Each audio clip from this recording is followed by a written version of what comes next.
We are building this number guessing game with JavaScript. This project is perfect for you if you have a limited or no experience with JavaScript and you want to learn JavaScript basics in a fun and interactive way. The game randomly selects a number between 1 and 100 at the start of the game, and us as the user have to guess what it is. If we say 50, for example, the game will give us hints of too high or too low. So in this case, it's too high, let's go lower, 25. Still too high, let's go lower, 15. Too low, let's go to 20. Too low, 22. Too high, 21, and we see that we get a different message when we guessed it. Congratulations, you guessed it. As well, the game keeps track of the number of attempts that we've made. The only prerequisite to start this tutorial is a basic knowledge of HTML and CSS. Otherwise, I will walk you through all the JavaScript used in this tutorial. Topics you will learn is an introduction to variables, basic data types, conditional statements, functions, event listeners,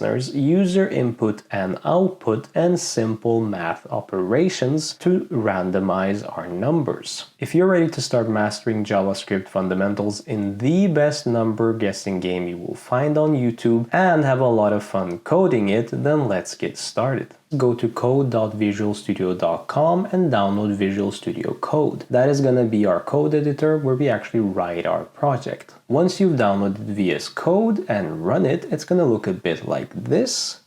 Then let's create a new folder on our desktop or wherever you want, and we're going to call it Random Numbers Game with dash in between. Then we are just going to drag and drop that folder into our VS Code, and now we're working within that folder. The next thing we're going to do is we're going to download two extensions. The first one is going to be Live Server, if you don't already have that installed. That is going to allow us to have a live reload of our project on the browser, so every time we save, our project is going to be updated for us to see. So install that. The next thing we're going to install is Prettier Code Formatter. This one is optional, but that's the code formatter that I use. So when you see my code jumps around on save, that's the one I use to keep track and kind of have my code neatly displayed and easily read. So if you want the same, download Prettier. Now let's go to our Explorer again and let's create our first index.html file. We're going to start with our HTML to first set up the input elements and the text that we see in our finished project. So the first thing we're going to do is we're going to write exclamation mark, we're going to hit enter, and that's going to give us our starting point, boilerplate HTML. So we're going to change that title to numbers or number guessing game, capital, just for the style. And then we're going to go live here that we're able to do with our new live server installed. Hit go live. That is going to open our browser with our new number guessing game project. As we can see, the title has been updated up top here. So now we have our current project and the finished project here for reference. Next thing we're going to add is our h1 here. We are going to add that inside of the body. Let's write an h1 number guessing game. Oops. We need an opening tag here, like so. There we go. Switch back. We see we have the start of our project. Great. Then we're going to add a paragraph element. I'm going to say guess the number between 1 and 100. And also, by the way, if you want to customize this, you want to have less numbers, more numbers, guess the number between 1 and million. You can do that now if you want. I just picked 1 and 100 arbitrarily. Then we're going to have an input element where we're actually going to take in the suggestions from the user. This is going to be a type not of text but of number, because it's a numbers game, Then we're going to have an ID so that we can target that later using JavaScript. It's going to be guess. and we're gonna have a min value of 1. It means that we are only gonna be able to take in at least 1. So as you see here, there's an automatic arrow here function, or like arrow tabs, like navigations, and you see that I can't press further down when I get to 1. I can't go further down because we are taking in a minimum of 1. And then we're also going to take a max of 100, which is going to be the same. If I write 99 here now and I try to go over 100, we can't. Then we're going to make a button that is going to be the button we use to submit here. That is going to have an ID as well. And we're going to just call it the submit ID for simplicity. And we're going to say submit within the button. And then under there, we're going to have another paragraph. And that is also going to have an ID of hint, which is going to be this text here, which is going to give us either too high, too low, or congratulations when we've actually found the correct number. And we're going to leave that empty because we're going to actually fill the inside of the paragraph with our JavaScript. And the same is true for the next element, another paragraph with an ID of attempts, which is this part here. And of course we have, let's reload, we see that these two elements don't really show up at the start. It's only when we first guess that they show up. So that's another thing we're adding inside of our JavaScript. And that is all to our HTML. It's a pretty simple layout, and we're going to give it a bit of styling now. It's also going to be very simple, as we can see here, because we're going to focus on the JavaScript in this tutorial. So let's create our simple style sheet, style.css, and let us also, let's connect that to our JavaScript here. So under our title, we're going to create a link element with a relationship of style sheet, and we are going to connect that to our style.css file. So now if I put, let's see, let me go back to our project. If I put body here, and I say background color red, we see that that is connected. Great. Then we can change the font just for the sake of having a different font that is a bit prettier. I like the Sego. I don't know how you say it, but that's how I say it. Then we are going to target all of our elements. Actually, let me see. I think I forgot to add a div here that is going to keep all of this content within it. So let's go back to our HTML and add a div that is containing all of our elements here. That is simply so we can style it all in an easy way. Back to our style sheet, we are going to target that div right now, and we are going to say display flex, and we're going to give it a flex direction of column, and we're going to text align to the center. And we're going to align the items to the center. We're going to give it a gap of 10 pixels. And we're going to give it a margin top, let's see, top of 60 pixels. Like so. And that should get us closer to our finished result. Looks like it. Then we're going to target our input field. We're going to give it a height, increase the height a bit to 35 pixels. Switch back to ours. We're going to increase the width to 73 pixels. We are going to give it a font size of large, like so that we can actually see the numbers a bit better.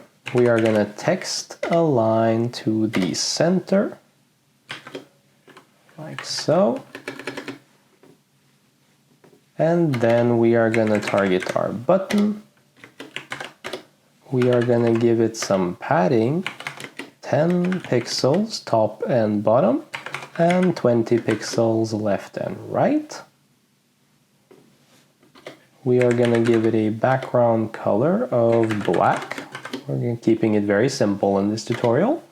We're going to give it a color for the text of white. We're going to give it a border of none to remove the border.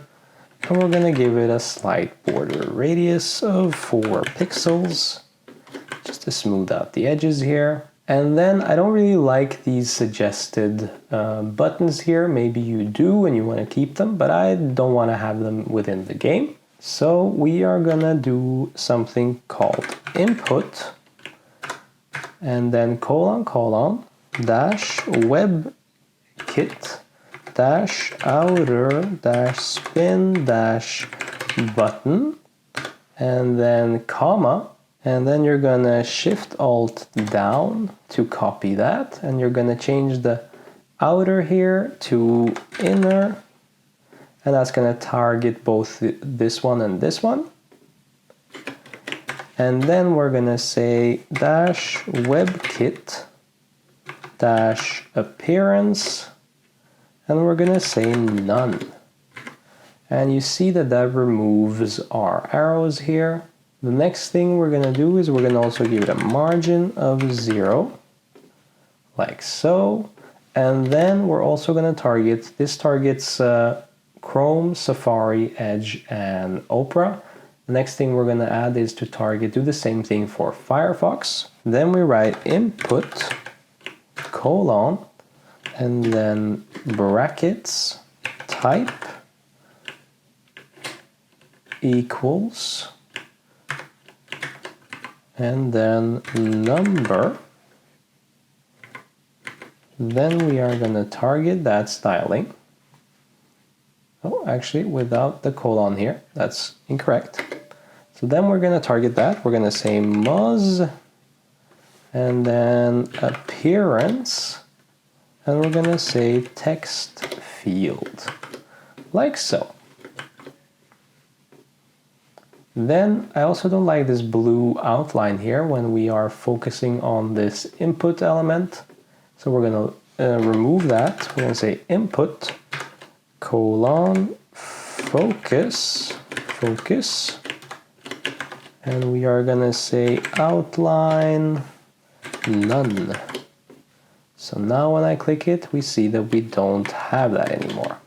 Okay, great. The last thing we're gonna add is the hover effect when we hover over our submit button. So button, colon, hover, and we're gonna say cursor is gonna be pointer. Okay, that's a good start. And then we're also gonna change the background color to be gray.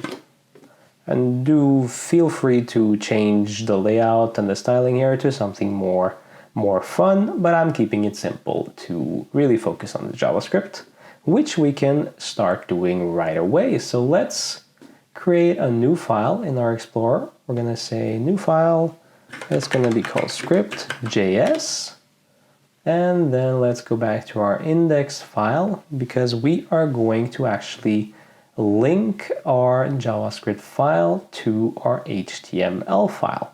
So the way we link our JavaScript code is exactly the same way we link our CSS, but we're just using a bit of different wording. So we're saying script instead of link, and then we're gonna say, what is the source here?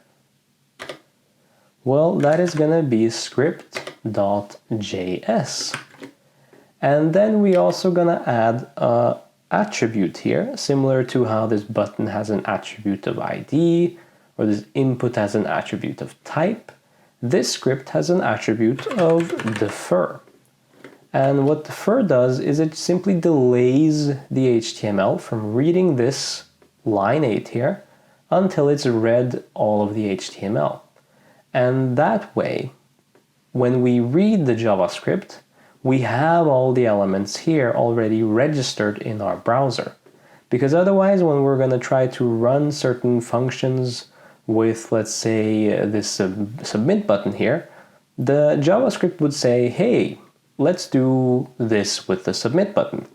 But the HTML has only gotten to line 8 when it runs the JavaScript code. And the submit button hasn't yet been read by the browser, so that's going to give us an error. So the way we avoid those errors is by adding this defer attribute, and that's basically allowing the HTML to basically read it as if it was down here after the body.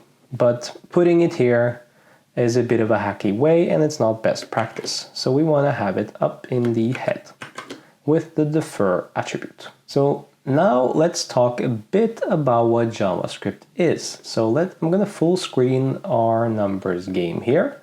I'm going to put 20, I'm going to hit submit, and well, nothing happens. And that's the good starting point for JavaScript, because HTML and CSS gets you this far. You can have an input element, you can have a button, but clicking it does absolutely nothing. And writing numbers here, no matter how many you write, it's not going to create any game. It's simply static information.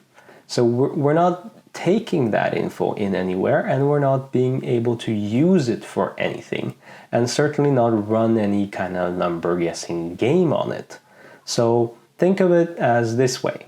With HTML, we have the bones of our game. With CSS, we have the skin of our game. We get the appearance the way we want to have it. But it's the JavaScript that is actually the muscles of the game. That's the thing that makes things, it's the JavaScript that makes it move. It's the JavaScript that makes it interactive. So anytime you want to have an input element, or you're sending in a form on a website, or you're logging into your website, or you're checking your bank account and you're getting the exact numbers and transactions that you did today, that's all JavaScript making those things happen, because otherwise you would simply have a static page like we have here, and nothing you do on the page, nothing you click, nothing you scroll to, nothing you view or hover over would happen, apart obviously from the directly CSS styling. But basically, to make a website interactive to what we give it, JavaScript is the tool to do that. And this is what's called the dynamic behavior of web pages. But then let's backtrack a bit. What exactly is JavaScript? Well, JavaScript is a high-level interpreted programming language. In simple terms, it's a language that allows you to instruct a computer to perform specific tasks. And you don't even have to have a JavaScript file to see it in action. If you inspect any website, any web page on the internet, you're going to have this developer tools here. And normally it opens up the Elements tab, but you can go into the console here, and anything you put here is going to be valid JavaScript. So the browsers are running JavaScript, and they're made to run and interpret JavaScript. So if I am gonna, for example, say here, I'm gonna give you one of the more famous starting points of JavaScript, and that's gonna be saying console.log and then parentheses, and then inside of the parentheses, I'm gonna write two quotation marks, and then I'm gonna say hello world, and then we can finish that off with semicolon, and then hit enter, and then you see that we get hello world back. Now we have just run our first piece of JavaScript code. It's not very fancy, it's not very useful, but basically when you do the console log, you're basically logging to this console right here. Another thing we could do is saying prompt, and you can say hello. And that is going to give us a text prompt that says hello. So we just gave it nothing back, and that's what we received here. So JavaScript is inbuilt in every browser, and we can use it in the browser. We don't actually have to make a separate file. And as mentioned, JavaScript is a high-level programming language. which means basically it's easy to read and write, much like English, compared to, for example, C or C#, which is a bit of a deeper language and kind of closer to the computer code, if you would put it that way. It's also an interpreted language. That means that it doesn't need to be compiled before running it in our browsers, which means you don't have to kind of run it through a sifting process and to kind of have it be understood and translated between other softwares, so to speak, before we can run it. We can run it, as we see here, straight in our browser. So JavaScript is a very useful language. It's also the language for basically any web content. So now, with a bit of understanding of what JavaScript is, let's go back to our actual file. Let's open up our script.js file we made. The first things we're going to learn in JavaScript are variables. So what are they? Well, variables are like containers where you can store data values. Think of them as named storage boxes where you can put stuff for later use. And why is variables important? Well, variables are crucial because they allow you to manipulate data. So they allow you to perform calculations and make decisions on your code. So enough talking about variables, let's create our first variable. So we can use the let keyword to create our variable, and then followed by the name of the variable. So let's say it's just going to be our name. And then we can say equals, we can say John, for example. But this is going to give us an error, as we see here on the right side, because we can't simply give it John like this. This implies another variable or another value. What we have to give it is an actual string, that it knows that John is a text. The way we do it is we wrap it around these quotation marks, and then that means that the variable of name is equal to John. And now, if we go to our console here and we start writing name and we hit enter, we see that we get John back. How cool is that? So now we've stored our name here. Another thing that's interesting with the variables is we usually use something called camel casing. So let's create another variable called last, and then we're gonna capitalize the second word. That is camel casing because it kind of looks like a camel in the middle. I guess that's why that name was chosen. And John, I'm going to be very original, Doe. So now we can also change the name here to first name, which is going to give us our first name variable and our last name variable. So now we can access those separately. First name like so, last name Doe. And if we want to access both, or we actually want to print both of them to our console here, we can use the console log that we used previously. So let's then, instead of giving it a string, which this is called, anything in between two quotation marks, you can also use single quotations like this. It's gonna be the same thing, just personal preference. So if I now say, without the quotation marks, if I say first name and then last name, hit save, and we see John Doe is logged here.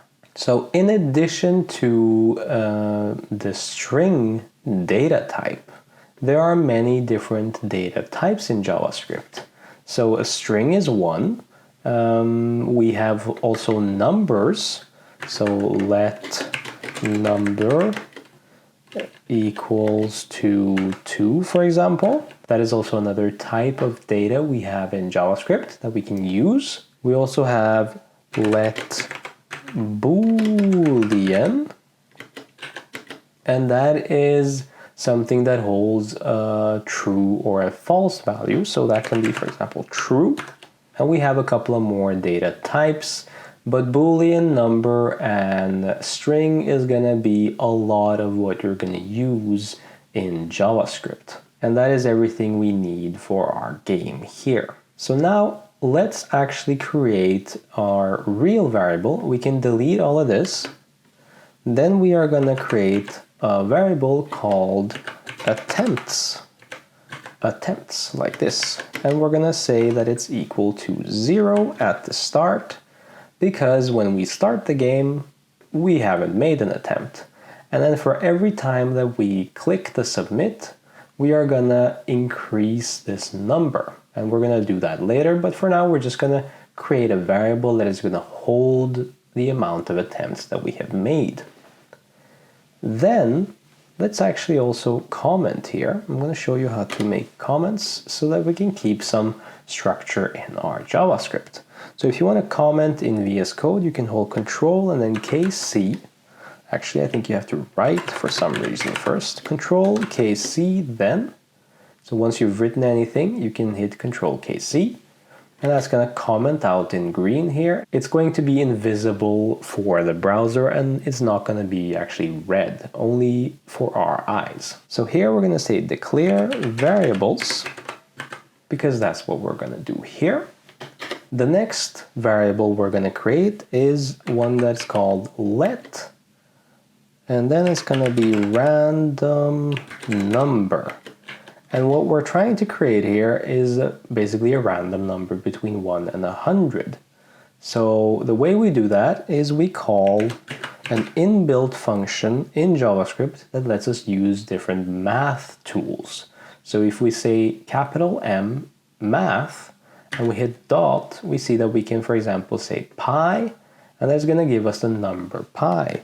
So if I now log, console log, the random number, look what shows up here. It's the number pi. It might be small on your screen, but it's the number pi here, 3.14, 15, etc., etc.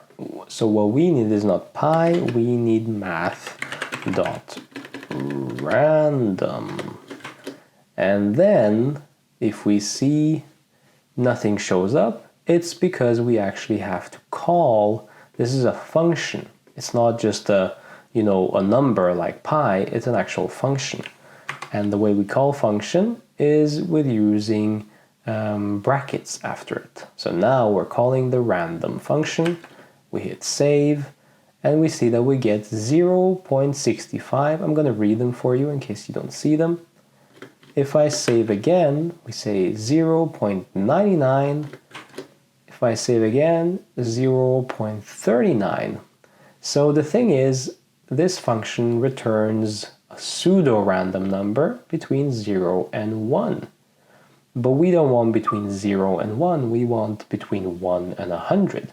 So if we add now, let's say, +1, we're gonna get things that are over 1. So hit save, 1.91, 1.35, 1.44, 1.62, 1.07, but that's still not good enough. We don't want these decimal numbers because that will be too hard to kind of guess, So we want whole numbers without the decimals. How do we do that? Well, we can call another math function on this entire thing.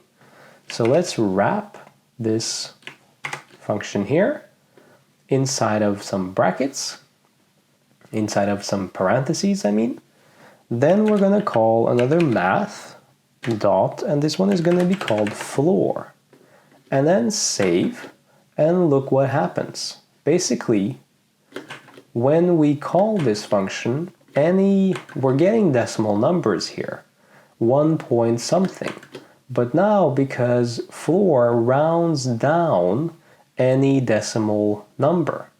So if we are getting now 1.90, it's going to round down to 1. If we get 1.2, it's still going to round down to 1.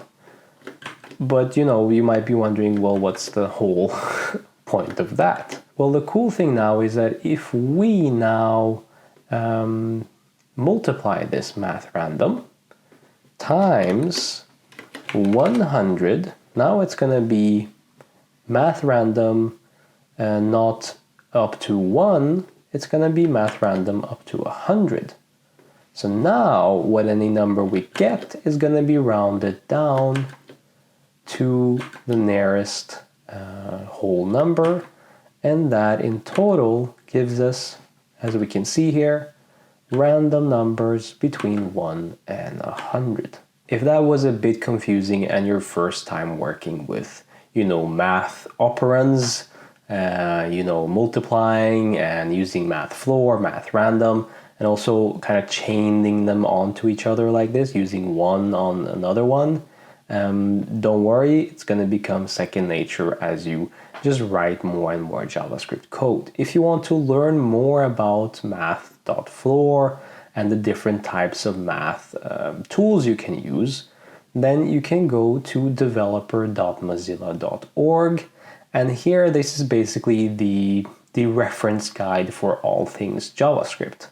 And you can basically search here, in the top here, you can search for Math.floor, for example. Click that and you get basically a description and an explanation of what it does. And you can see here that we have the other ones also explained here, including math random.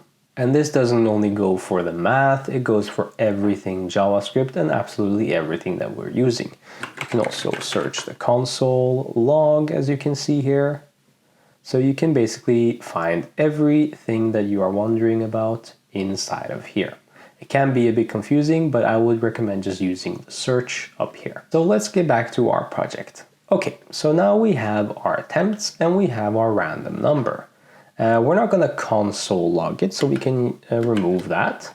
The next thing we want to do is to actually use our input element here and our submit button. And we want to basically enable these elements here so we can actually take the info in from the user. The way we're going to do that is we're going to define a variable for these elements. But they're not going to be variables actually, because they're not going to vary. They're going to be constants, but they're still going to hold a value. And the way we define a constant is by using the const keyword. So for the user's guess, we're going to say that it's going to be called guess. So const guess. And then it's going to be a bit maybe of a confusing syntax here again. We're going to call the entire document that we're working on by saying document. If we hover over that, we see that it just, and we can also click this MDN reference, which is going to take us to the Developer Mozilla website again. Basically, window document returns a reference to the document contained in the window. Basically, it's our whole project here in simple terms. So we're going to say within this window, I want to get an element by an ID. And if we go back to our index file, we see that we have given our elements some IDs. So we want to get a hold of this one, and it has an ID of submit. So if we go back to our JavaScript, we say get element by ID, parentheses, and then we're going to say, let's see, actually we didn't want this one. We wanted the number, we wanted the input with an ID of guess. So we are going to say simply here, guess within quotation marks. And then if we log, and you can also just type log, hit enter, that's going to give you the shorthand for console log. Then we log our guess constant, we see that we get our input here. If I hover over that, we see that our input element is targeted. So it's correctly targeting and saving this element within this constant here. How cool is that? So we're not only saving numbers in our variables, we're also saving actual elements. That's pretty cool. In addition to the guess constant, we're going to have a constant called submit, and that is going to be equal again to document. This is in order to basically get a hold of our HTML elements within our JavaScript. It's going to be document get element by ID, parentheses, and here it's going to be submit. Again, let's try to console log. So we're going to console log guess, add a comma, and then also submit. And we see that we get both of them now. So actively targeting both of them. Cool. But then if we switch back to our finished numbers guessing game, we are also missing our hint and also our attempts. So we're going to add those as well as constants. So constant hint equals to document dot get element by ID, parentheses, and then quotation marks hint. And also the last one, const attempts, and then we're going to say text, attempt text actually, using our camel casing. Actually, attempts plural is more correct. Then we're going to say the same thing, document get element by ID, and attempts, like so. Attempts, difficult word to spell, at least for a non-native English speaker. So now we have been able to declare our variables, we've declared our constants here. The next thing we're going to learn is event listeners. So Control KC event listeners. And this is something that is very, very important in JavaScript, and that is basically a tool that lets us pick up in the browser when something has happened. So in our case, we want to pick up, we want to listen when the user clicks this button, because now we're clicking it, but nothing is really happening because we're not really listening for the click. So if we want to do that, we've already, remember, created this constant of submit. So this is the JavaScript representation of this button. Now we can use it, we can call it, we say submit, and then we say dot add event listener. And that does exactly what you think it does. It adds an event listener to that button. And then we have to define what kind of event are we listening for? Well, we're listening for a click. So now, after the click, we want to also decide what is going to happen after we actually get that click. So now we're listening for it, and now we have to decide after this comma, what is going to happen. Well, let's, for the sake of this argument, just call a function that we're going to make up. And the way we call a function is, let's actually create a function here. It's not that hard. We just say function click happened. We can call it whatever we want, and then we also have to have these parentheses and then curly brackets. So here we are defining a function. We're saying it's called click happened, and these are just parentheses. That's how we define functions. And then within the curly brackets is what is happening in the function. So let's just console log again, using the log shorthand. And we're gonna give that a string saying click just happened, and then exclamation mark. And then if we save that, we get an error. Don't worry about that. We're gonna fix that. Now we have defined our function. Now we can use that function. We can use it by, let's copy paste that, and let's add a comma here and put it in there. Let's also remove that parentheses there, like so. We don't use it within an event listener, like there. So now Watch what happens when I click this submit button. Submit, click happened. We get a number here explaining that it happened twice. Click again, 3, and you see as I click, the number keeps increasing. So now we have successfully added an event listener to our submit element, which is our button, and we are calling a function that we have made that is deciding what is going to happen when we click that submit button. Pretty cool. So obviously we don't want to just, a console log click just happened when we click that button. We want to actually take in the number that we are writing here, which we're not currently doing. So let's actually change our function here. Let's change the name. Change it to check guess.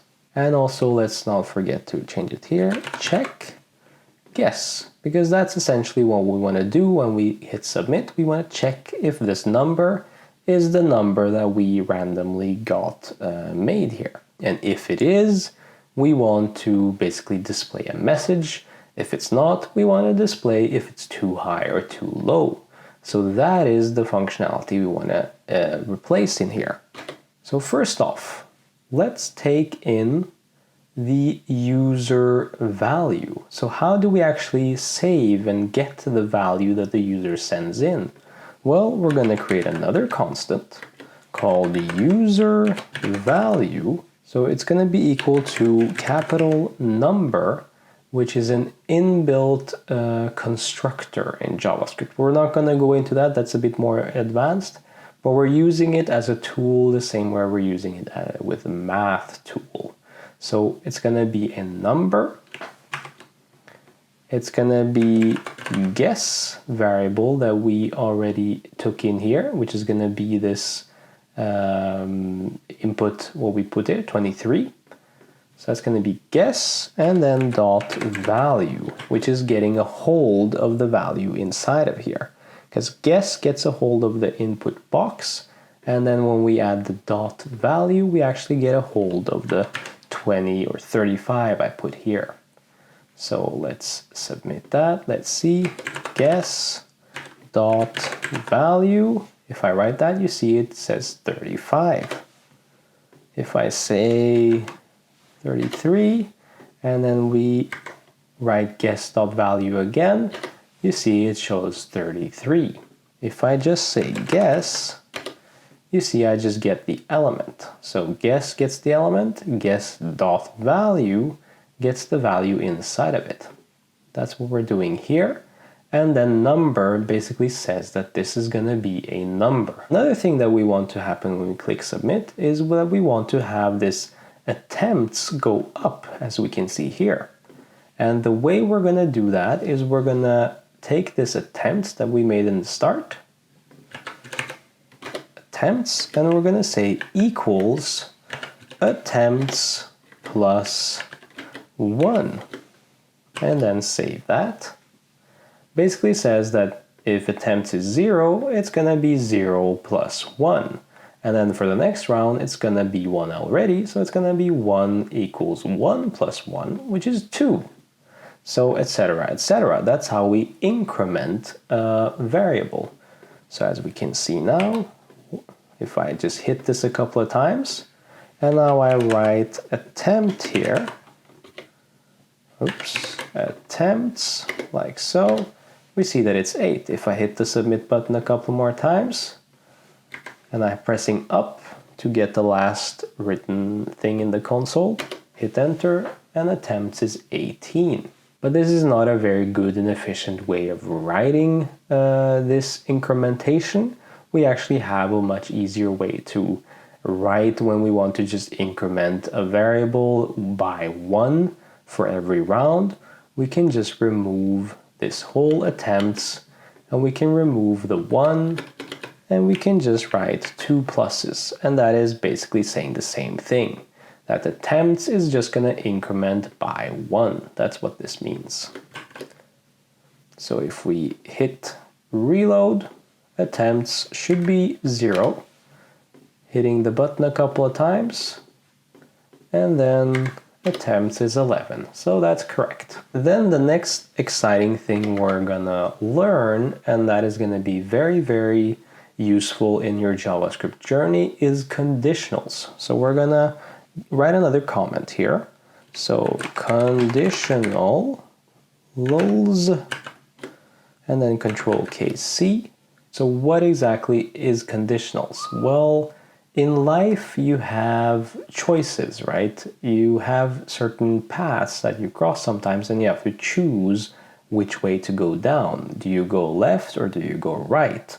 If the light is green, red, or orange depends on how you're gonna behave in the car and how traffic is gonna flow. So similarly, in programming, sometimes we need to handle multiple conditions. We need to handle the case for red, the case for green, and the case for yellow. So that's where conditionals come into play. And a very, very useful conditional is called the else-if statement. And how that looks is basically we write if, and then we write parentheses, and inside of the parentheses is some variable or some condition actually. And then if that condition is correct, we're gonna run some code. So it's pretty basic. We're saying if this is true, then run this. But if it's not true, so to test this, we can just say true, because true is always going to be true. That's a Boolean, by the way, that we had at the start. So if true, which is true, then we're going to run some code. And let's test it by saying console log, it's true. Like so. Hit save, and then we should see this log here, we should see this string when I click this submit button, because remember, we're still within the function here. All of this lives inside of the function and is called whenever we click this button. And we can see it's true is console logged here for us on every button click. But if I watch what happens when I write false here, so if false, which is not going to be true, which is what if is listening for, then nothing happens, and we see that nothing is displayed in our console. That is where else if comes in. Basically, we can string onto this question more questions. So if this is true, then run that. But if it's not, if it's false, then we can say else if this other thing is true. So other thing, which we might write as true here. So if this else thing is true, then we can log. So then we're gonna say else if is true. So let's now click again. Else if is true. So if I change that to false and this to true, the first one is gonna run and the second one is not gonna run.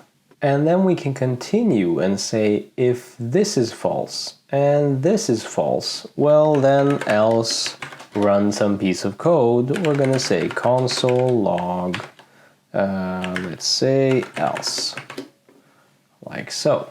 So then else is the only thing that runs. So that's the essence of conditionals. We can basically test if these different things are true. This is gonna make a lot more sense when we actually use this for our real case, then we can see it in action. It might be a bit theoretical with the false and the true statements here. So let's change our if and else statement. We're going to use this layout for our game. So instead of saying true or false here, we're going to actually give it a real condition. So we're going to say if user value, remember that's what we take in here, that's the number 50. So if 50 is equal to equal to, we use 3 equal signs to check if something is equal to something else. Because if we say just 1, we are just setting this value to this value. So if we want to set a value, we use 1 equal sign. If we want to check a value, if this is the same as this, we use 3 equal signs. So here we're using checking equal signs. If user value is equal to random number that you remember we wrote up here, that's the random number we generate at the start. So if the value we put in here, 50, is equal to the random number, then we want to do something. Well, we want to say congratulations, you guessed it, and exclamation mark. But it's not really going anywhere now. We just wrote a random string here. We're not console logging it. We're not doing with it anything. So we actually want to put it as our or inside of this hint element that we wrote here. So we're going to target that ID with hint. And remember, we already did that up here. We made the constant hint. So we're going to target that hint. And we're going to say dot text content, which is going to take the insides of that paragraph element inside of here. And it's going to put that equal to, and then we can give it this string here. So let's try out our game now. So let's say 50, submit. Well, else is running because we didn't actually hit our random number. But else is running because we also didn't get any hints, so it's a bit hard to know if we're over or under. Well, that's where the else if statements comes in. So if we are not on the exact random number, we didn't hit the jackpot on the first try, well then this is gonna turn into false, and we're gonna skip this, and we're gonna go over to the else if statement, and we're gonna check this condition here. So what do we want to write here? Then we want to check, well, is our user value, let's see, is it smaller than random number? Because then at least we can know where we are. Do we need to go higher? Do we need to go lower? So here we're checking, well, if it's not the exact same, is it smaller? And in that case, what do we want to do? Well, we want to also target the hint dot text content, and we want to put that equals to this string that we are going to say, well, it's too low, try again. Now let's see if we try again. Let's say 50, hit submit, else is still being played, which means that we are probably too high, but we're not seeing it yet because we don't have that conditional test yet. And that's what we're going to use the else statement for. So it means that if we analyze this, we are checking, is it exactly the number that we have generated? No. Okay, then let's continue. Is it lower than the random number? Okay, no. Still not showing here. Well, then it must mean that there's one possibility left, and that it's higher. And that's this else statement. So here we want to say hint dot text content is equals to too high, try again. And let's save and try our new number now, 50, submit, and let's see, we get too low, try again. Let's put 75, too high, try again. Let's put 62, too low, 65, too low, 68, too high, 67, too high, ooh, 66. Congratulations, you guessed it. And there we have gone through all the conditionals. We started with too high or too low, then we went too high, and then we were going in between these until we finally hit the exact number at point we hit the first if statement, and this ran.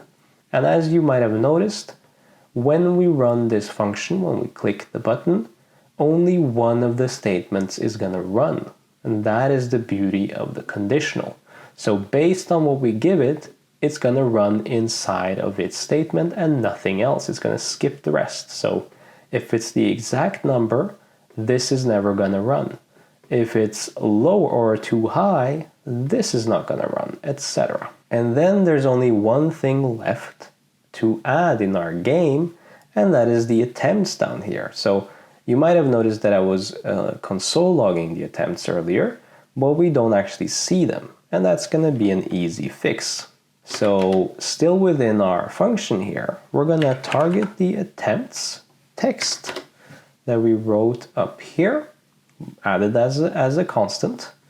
We're going to say the text content is going to be equal to the string attempts, colon, and because we want to write attempts, and then we want to add on plus the number of attempts that we have. And we're going to hit save, and let's just write 1 here, submit.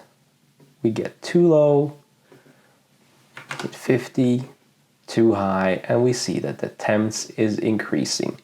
Let's say 30, too low, 40, too low, 45, too high, 43, too low, and 44, and we won, and we spent 7 attempts to achieve it. And that is all for our numbers game. So we created our HTML, we created our style sheet, and then we created our JavaScript all from scratch, and now we have a working number guessing game. I hope you found it a good learning experience. I hope you found it fun to code along and that it made sense. Let me know in the comments if you enjoyed it and if you want to see more videos like this. And if you enjoyed this video, then there's another video here suggested for you that I think you might like. Until next time, see ya.